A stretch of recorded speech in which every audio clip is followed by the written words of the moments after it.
Welcome to this week's edition of the Digital Shop Talk Radio.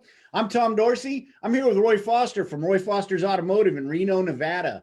And hey, it's a new year, and we're going to be talking goal setting.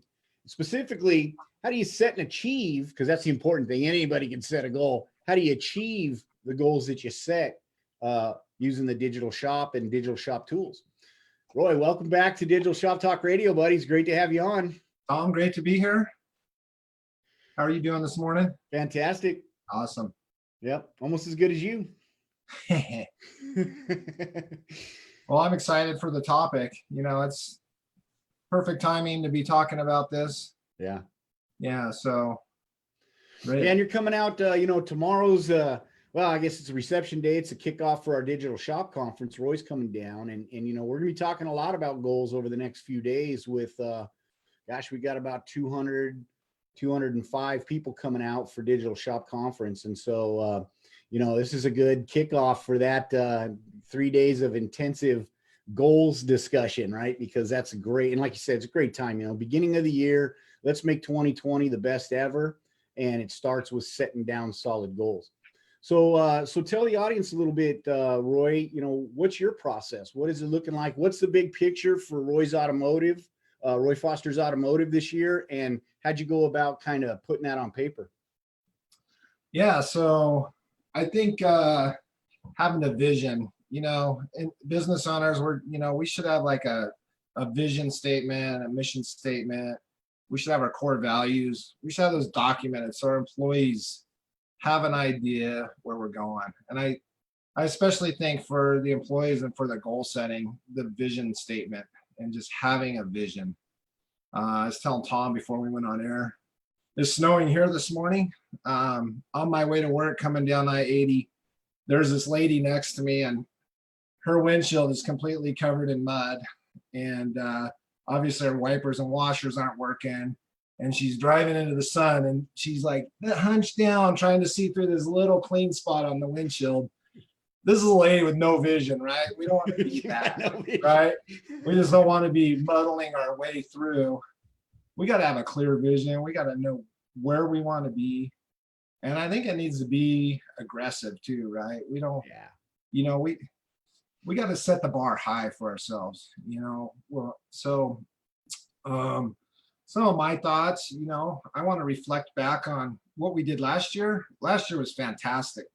We went to the digital shop conference and our ARO is up 24.7% last year. Well, that's like adding a whole other bay without the construction cost. Awesome, right? So we did like another 700 build hours.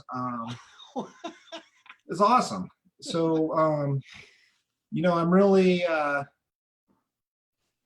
starting to understand the business control panel. With the help of Bill Connor, the guy's awesome. He's been an awesome mentor for me. But so that's helping me drive my vision. And I didn't expect that kind of growth. Obviously you want to have growth each year, but that was fantastic. So this year my goal is going to be more aggressive because I know there's a lot more in the tank. There's a lot more potential that we can tap into. So. Yeah, no, that's fantastic. And that's exactly it, right? Set the bar high because, aim big, miss big, or aim big, miss small, right? Right. whatever that thing is. But, you're either way, you're going to get there, right? You're going to get really close and it's going to be a big improvement on your business. And I mean, for folks in the audience, especially that maybe haven't thought about this, that's really is the first goal. Your first goal, write this down, should be build your mission plan, build your mission statement, put together your core values, and just understand where do you want to go? What is it that you want? You have to know that before you can start setting some goals. And so Roy, are you doing that? So let's talk a little bit about that. So if I'm a guy and I'm going to craft my first mission statement ever, and here's the thing, guys, nobody's going to judge your mission statement. You're not going to submit it for national review, right? You write it on crayon in the back of a piece of paper if you got to. It doesn't matter. What matters is that you're focusing on where you want to go and what's important to you as a business. And it should be, internally, your employees and your culture. It should be externally, your customers and your customer value. And then it should be also community driven as well, right? Where do you want to be as a business? What's your reputation and how do you want to pay it forward, right? How do you want to give back in your community? And once you kind of have that written down, well, now you start to get an understanding of a direction. And Roy, you said something I thought was the most present, right? Was that you have to share that vision with your team. Yeah. And so do you, so tell us a little bit, Roy, about how you kind of incorporate the different departments or the different components of your business into that mission statement. So one of the things that's been really powerful for us, and we've been a lot better this year, and I'm sure that's helped with our growth, is just consistently having a team meeting every week. And there's a lot of power in counseling with your guys, right? So as you get their input, you get a lot more buy-in. They have a voice in where we're going, and we help them to develop it. And there's a lot of power and there's a lot of buy-in when their voice is being heard and they're seeing their ideas going down on paper and policy, and then actually being acted out. So I think to start a good, so like I said, we have a vision statement and a mission statement. So the vision statement is more of an internal thing. And that's what the employees, that's what I'm telling my employees, this is where we're trying to take the company. And this is how it benefits you. And we started that by just counseling together, what are our core values? And we incorporate that. Where, what are your guys' goals? Where do you guys want to be? And how can we do that? And then we just keep distilling it down. And one of the things I think on both the vision statement, mission statement is keep it simple, right? Yeah. So ours is like 2 sentences. So it's just like super simple, and they know what it is. If you got a page long thing, no one's gonna know what that is.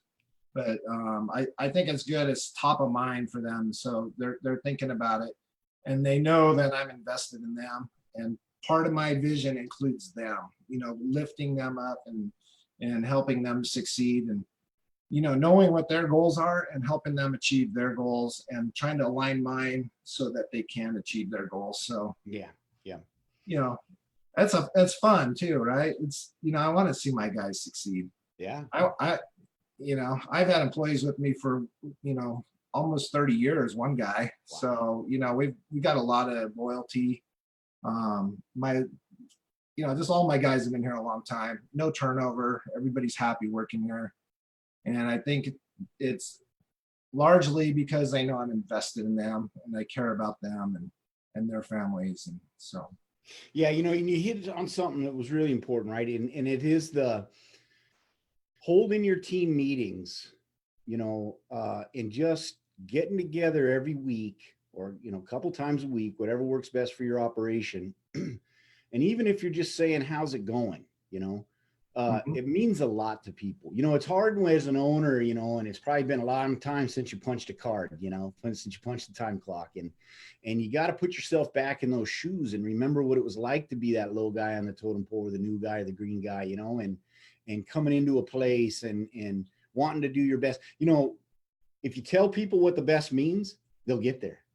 They're going to work to get there. If you don't tell them what the best means, well, they're going to give it their best shot, and they're probably going to think that they're pretty close, but you might have a different opinion, but you just haven't defined what best means, And if you do that and you share that, and I'll tell you what, I remember, is just being able to say, hey, these guys are coming out and addressing this with us, and we're on the team, and they're keeping us in the loop, and they're remembering us, and it means a lot. Maybe you don't even get a whole bunch of plans accomplished, but just that open communication and a consistent communication makes me feel part of the team, makes me feel important, and I take that into my work, right? The quality of your work, it shows in that. And so that's really, as simple as that, is just start putting it on the schedule, just come together, even if it's a 15-minute stand-up, talk about your successes, talk about the challenges, and talk about a plan for next week to address those challenges. And it'll grow, it'll become something like Roy said, it's very powerful, right? When you're pulling that rope, boy, that's heavy. But when you got a whole bunch of people pulling that rope with you, you get a lot more moved. Right. And so I'm really transparent with, we look through, the whole business control panel. My guys know what our weekly sales goal is. They know what our goals are for our ARO and for our motorist research time. And they're learning how, a good inspection translates into, those things improving and translates into their paychecks improving. So, there's a lot of buy-in, and, I like the transparency. I like the counseling with those guys. I was a little nervous, especially sharing like sales numbers, because some guys are like, oh, you're making all this money, and here, I'm just getting these crumbs. But, also educate them. Hey, these are our expenses. This is why this number has to be this high, because, we're reinvesting in tools and equipment and, benefit packages and all these things for you guys, to have it good. So. Yeah, we just had, speaking of that, we just had Drive out here, did a lunch and learn over at the office here yesterday. And Dave came out and told us a little story about a guy, 2.5 mil gross, taking home less than 50K. Whoa. And I mean, that's exactly that. If you don't understand all the nuts and bolts, you're just looking at the big number in the bottom, that doesn't mean that's going in my pocket, buddy. Your piece is coming out of there too. And all the stuff you broke last week's coming out of there too, right? Yeah, So, open it up and get an understanding, because, here's something that's really incredible. You nailed it, is that, when you first implement these changes and guys are pushing back and they're struggling a little bit to get the best practices down on the inspection. Hey, if you can run a couple periods of that, and then you can show the data and it's just as clear as day. You did this, even though you hated doing it. You started giving me 10 recommendations per inspection, and we started getting 15 pictures per inspection, and we started sending out 90% of them, whatever it is. And now look at the numbers, right? Look at the numbers. Don't lie. Once you can establish that, they're off to the races. Take the leash off. Go get them. Well, and then, they see it in their paycheck too, right? So, yeah, exactly. That's right. Okay. So that's the best buy-in.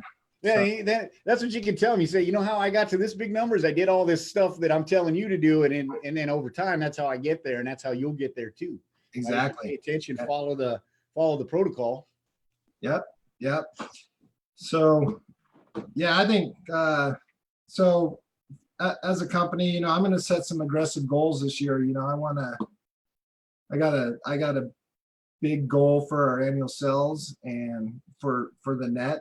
I want to hold on to a lot of that money, and Yeah. So it's aggressive, but I think it's attainable, right? And I think part of getting there is just like little chunks, like just the things we talked about is, all the little things that go into it, breaking it down, by the month, by the week, by the day, and just all the little components that go into achieving that. And,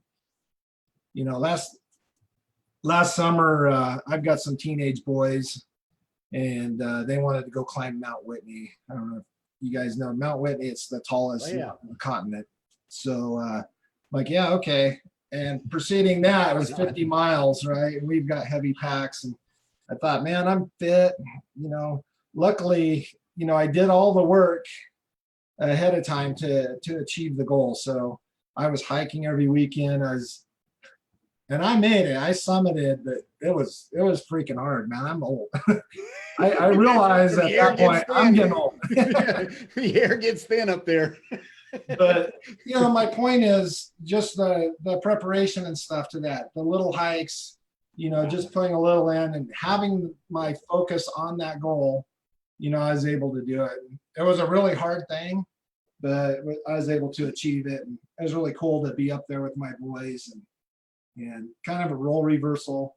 One of my 17-year-old son is like reached out, come on, Dad, you can make it. He's like, pulling me along, and just like not long ago, as this roles were reversed. Like, come on, other way around. So, well, at least he's not helping you up off the floor. He's helping you up on the top of a mountain. Yeah, So you got that. Yeah, no doubt. So I mean, set our goals high, and just chunk it out a bite at a time, one step at a time. Just break it down, man. And it's, you'd be surprised what you can do. Yeah. And and that's a great point too, is that some stuff you may not be prepared for. It doesn't mean you don't add it as a goal. You just have to get prepared. You got to do the workout. You got to, the NFL superstars still practice how to tackle every week. You gotta drill the basics. And once you have that accomplished and your conditioning and, comes up, well, now you're ready to go after that goal, but don't leave it off the list, put it in there, all things in due time.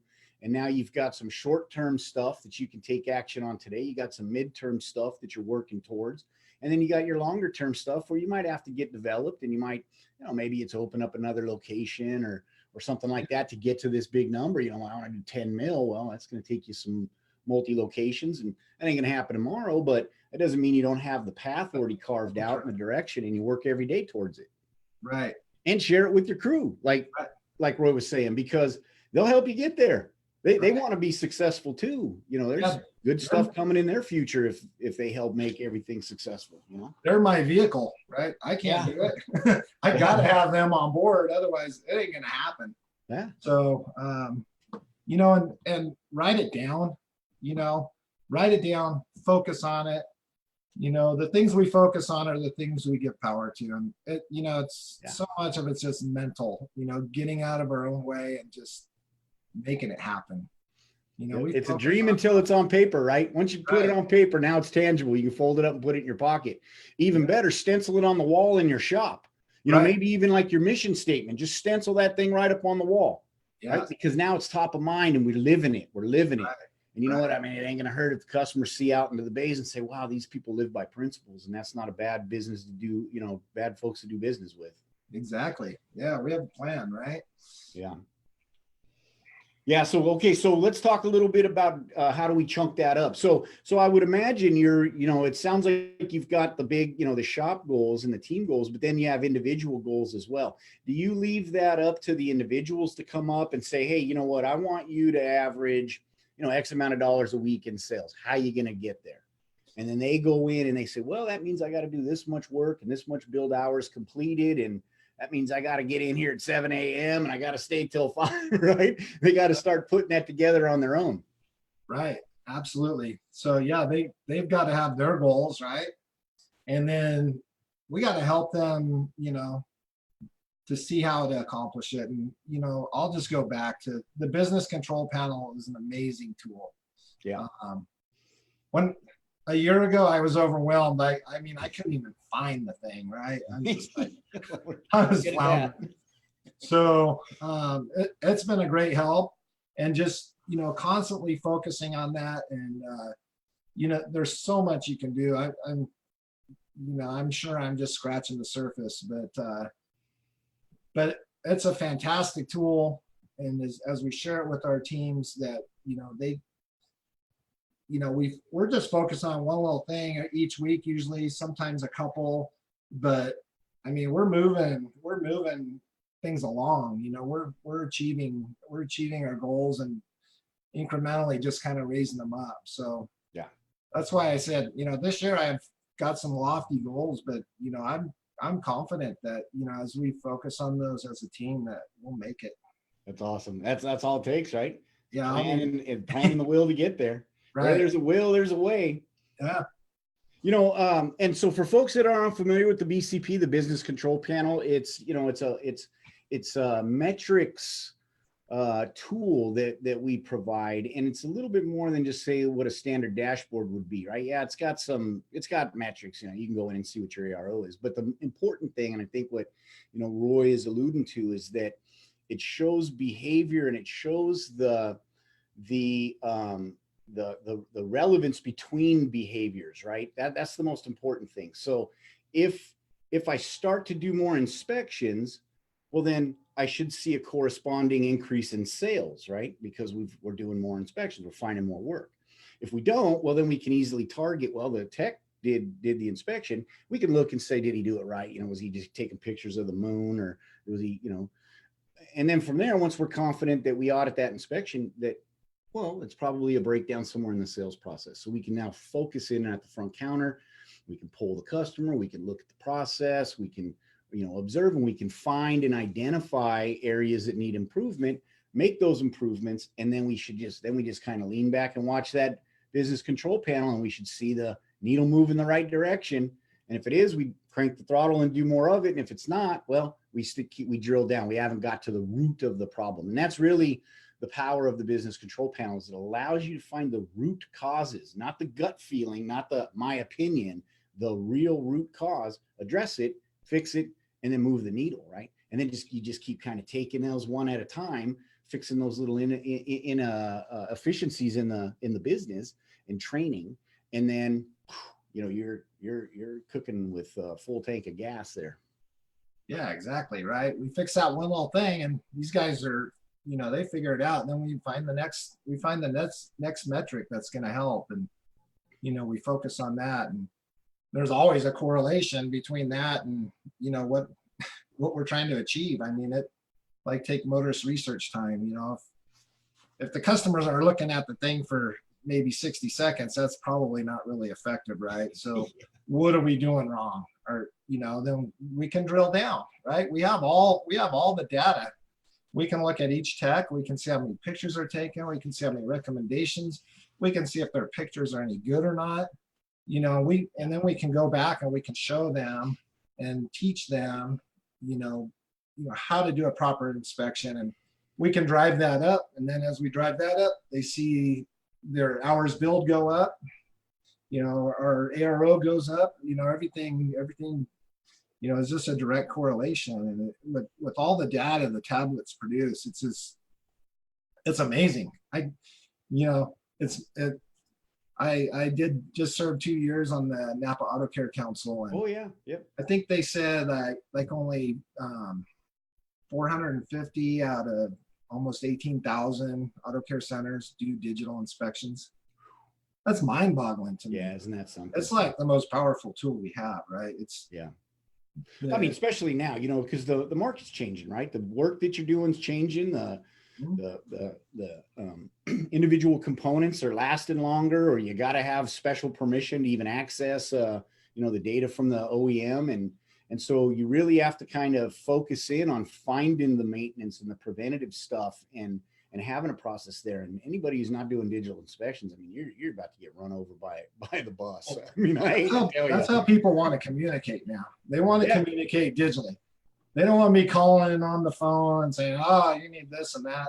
But they get the text and they see the pictures and they have the educational material. They want to be educated before they spend their money. Yeah. And this is a platform that, that they can educate themselves right within the inspection.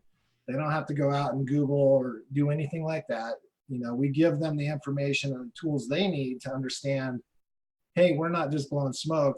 Here's the picture, here's the data, this is why, and this is the benefit to you. These are going to be dollars well spent in protecting your investment. And and let's talk a little bit about that, because this is really important, is that they want to be educated, and that doesn't mean that you tell them what they need to know, right? Because that's the way we used to do it. Yeah, sure. You're thinking to yourself, I educate folks at the counter every day. I tell them exactly what's broken on their car and what they need to do to fix it. That's not the education we're talking about. It just doesn't fly anymore. They want to educate themselves. They want to go and almost verify through a third party, some neutral thing. I mean, that's why Yelp is so popular, right? Is because, well, Yelp doesn't own that taco stand that I want to see if I'm going to go buy a taco from. I'm going to go on Yelp and see what these folks say. It's all neutral. Oh, they said it's bad. It must be bad. They said it's good. It must be good. Right. And it's that same type of thing. It's not that they don't trust you. It's trust but verify. So yeah, you tell me you need a timing belt. Well, I'm going to go on Google myself and I'm going to look up, what does that mean? How much should it cost? What's a part should cost? What's all the fare, and so instead, guess what happens when they do that? Well, they might be getting that information off your competitor's website, or they might be on some do-it-yourself form where the guy's going, don't take it to a shop. Hey, here, watch this video and I'll show you how to put a timing belt on in your backyard, right? Yeah. Oops, you're in trouble. But if you can then instead of telling them what they need, just get the information right there in that inspection sheet, right to their phone, and it gives them that check. I looked at the information. I educated myself. I'm confident in the decision. I don't even need to go onto Google or potentially onto a competitor's website. I'm going to text you back and approve or decline, right? At that point. And so that's what the education component means. It's not, we know, what you're talking about at the counter, and we know you can tell them. It's give them the information and let them come to the conclusion, is the education in the digital age. And that's an important, I think, point, because we think to ourselves all the time, I've been doing this forever, and I know what to tell them. Yeah. As soon as they start going out on the web, yeah, you're gonna lose them. Chances are, right? They're gonna find out. They're gonna be flooded with information. Either they're gonna be more confused, or they're gonna, like you said, they're gonna end up at a competitor. It's not gonna be good for us. So we keep them within the inspection, give them the educational materials. They send back a authorization. Hey, that was great. I totally understand. Please do the work for me. That's the result we're seeing. So yeah. And then it just becomes a system. Then it just becomes a habit. You do it the same way each and every time, and you get you get very consistent results. You're going to consistently increase your approval rate. It's not going to be this spike and, we did a great job yesterday and today we're in the weeds. And no, it's just going to be what you really want to see in that business control panel is a consistent. Doesn't have to be a big, maybe if you're really in trouble and you're going to make these really impactful changes, and you might see a big spike in initially, and then it should taper off, and you just want to see a gradual improvement over time and constantly upswing, right? And in addition to that, Tom, is the customer's experience is consistent. Yeah. So as they come back each time, we're setting and meeting their expectation each time. It's not a different experience. It's like, I want to talk to so-and-so. It's just like the experience is great every time. Yeah. And we've got the expectation now, and we're meeting it consistently, and people they love it. Yeah, no, what more can I say? They come to expect it. I got the numbers to prove it. Yeah, no, and they'll actually hold you accountable. I had a guy the other day, a couple weeks back, sent in a picture of a customer, right? And she was giving the service writer what for, because he'd skipped some of the previous recommendations, and she's like, "Why aren't you telling me about this?" She got her phone out. She's probably 65 years old, has her smartphone out, and she's ripping this guy up because he didn't give her the complete reminder. So yeah, you got to commit. You got to get in with both feet, because be careful, because now you set an expectation, and now you have to deliver that expectation each and every time, right?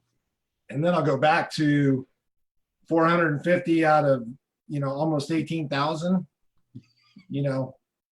We got it made, man. Yeah. People using the digital inspection. Those people, that's their expectation now, right? Yeah. They don't want some greasy piece of paper or all these random phone calls through the day. Oh my gosh. And I'll tell you, there's nothing you can do better for your business, really. If you can, anytime you get a guy who's going to go back to work, works in some office, shoot him that inspection on his phone, tell him, hey, go tell your friends, go show that around your friends, get some opinions. All of a sudden you're getting all these inbound phone calls because I've never had that before. My mechanic doesn't give me that. Can I get that? Can I get an appointment? Right? Yeah. Even if they just want to come in and get the inspection done initially, now it's up to you to hook them and keep them as loyal customers, right? But the phone rang. And so I mean, you really think about that, and the way you prepare your inspection sheet is actually becomes a lead generator for your business if you do it right and you communicate with your customers, and your customers get excited about that and want to share, right? You do. Don't ask them to post it on their Facebook page. Why not? Right? Yeah, right. Because I mean, that's marketing. That's marketing. That's the new word of mouth right there. And how simple is that? Post up my inspection results on my Facebook page. My friends and family see it and go, "Wow, where'd you get that?" Right. Right? Yeah, that's money right there. It's money. You can't buy that kind of advertising. You cannot. And the differentiation is so huge right now, because again, I go to the dealer, they don't give me anything like that. Wow, right? It still has that wow factor because the 450 out of 18,000, right? They're just not familiar with it yet. Leverage that, take advantage of it, jump on it with both feet, because they're going to catch on eventually, and then it's going to get tighter from a competitive perspective. But you already have all the cars in your parking lot anyway. King of the hill. Amen. Hey, I want to bring up one other thing real quick with you, Roy. Oh shoot, we're almost out of time. I can talk to you for days. So it's a good thing I get to see you tomorrow. Right. But you said something also I really wanted to make a point about, and that is, you know, when you're looking at the business control panel and you're looking at the individual behaviors, incorporate that into your goal building, right? So in other words, my goal is to get my ARO to $600. Well, you're not going to do that if you see the behavior just doesn't support that. The guys are only doing 50% of inspections on vehicles, or taking a couple pictures, 2 recommendations per inspection. You're never going to get there. And so really, if you're looking at the big, it's great to make the big hairy goal, but then look at your behavioral data in your business control panel to make sure that you've got all the foundational elements in place to actually get there. I can now crank the throttle. If I can't, well, then the goal is to get this guy up to 80% inspection rate, you know, 10 recommendations per inspection first, then the 600 will follow, right? Right. Exactly. Yeah. We got to have the process first, right? Yeah. And in the business control panel, each of those metrics, you know, we can set individual goals on those. And, you know, as we keep adjusting those goals up, you know, good things are happening. So pretty exactly stuff. Because they'll go for it. As long as they know, as long as you guys know, hey, we were supposed to hit 50 last week, we hit it, yay, celebration, free sandwiches, whatever. Well, now we're doing 60 next week. Let's tighten up our boots and let's go after it. That was a good sandwich, right? And so I know what I got to do. I know there's a payoff. I know that I'm helping the team and I'm a team player, and we're all charging towards the same goal. And now I know exactly, I can start it at 7 in the morning on Monday. I don't need to get told I'm not cutting it on Wednesday afternoon. I got all week to plan and work to get to my goal now, because I know exactly what's expected of me. Yep. Amen. We're changing the world, Roy, telling you. We are. Me and you are. I'm just following. No, not at all.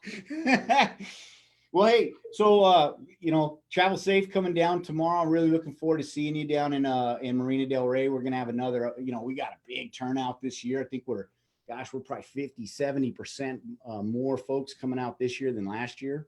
Awesome. So, you know, what that means for us is it means a lot more stories and a lot more learning that we get to experience, because everybody's got a different perspective and a different experience, and we get to share that and learn from each other. And we've really got some strong breakouts and folks that are coming in with very specific best practices, really, that you can take home Monday and implement and start seeing, you know, the results by Friday. You know, it really is that designed to be that effective. And so, you know, looking forward to seeing you tomorrow afternoon. We're going to have a great time. We're going to learn a lot of stuff. And if you didn't make it down to Digital Shop Conference this year, it's okay, because we do it every year. We'll be putting out, I think we're getting down to the dotting the I's and crossing the T's for next year, dates and all that good stuff. So we'll be announcing that soon, and we'll brag about it on the radio show, and we'll have Roy back on to tell you all about his success. And then you can, you know, wring your hands and wonder why you kick yourself, why you didn't come this year and just come next year. Go down to Reno and see Roy. There you go. You, Roy, thanks a lot, man. I really appreciate it. Looking forward to talking with you, and then following, you know, up with you over the next couple of months, and just see how strong you're on target to hit those goals, and just what those big, hairy, aggressive goals are. Awesome. Hey, great talking to you. The time flew by, so yeah, buddy. Appreciate it. Yeah, if it flies by, it must have been good. Right. Hopefully. All right, man. I'll see you tomorrow. Have a great day. All right, Tom. Take care. Yeah, and so for everybody else, you know, we're doing a live version of the show. So tune in again on Friday morning, same time. You know, it'll be 10 a.m. Probably be getting kicked off closer to 10:15. But we're gonna be doing a live radio podcast right from the Digital Shop Conference. I'll probably have Roy on there again. He just doesn't know it yet. And I'm going to be having a lot of great, you know, a lot of our regulars and some new faces. And gosh, I think Uva's even going to interview me. So that'll be 10 a.m., about 10:15, but get in 10 a.m., get in early. Friday morning, special edition live version. It's actually our 50th show. So we got a little bit of a pat on the back and a kickoff there for that as well. Until then, get out there and make some money. Make your plans to get to Digital Shop Conference next year if you ain't making it here this year. And we'll tell you everything about what you missed in the coming weeks. Thanks a lot, Roy. See you tomorrow, buddy. Thanks, Tom. See you, man. Thanks, Nima. Had Nima in also as our producer again today. Dustin's out getting ready for Digital Shop Conference. He's traveling down. So great job, Nima. Really appreciate your help, buddy. Thanks, Tom. Good job, Yeah, Dustin. man. Good job, Ron. Thanks, Nima. See you guys tomorrow. All right, buddy. Thank you. Night. Have a great day.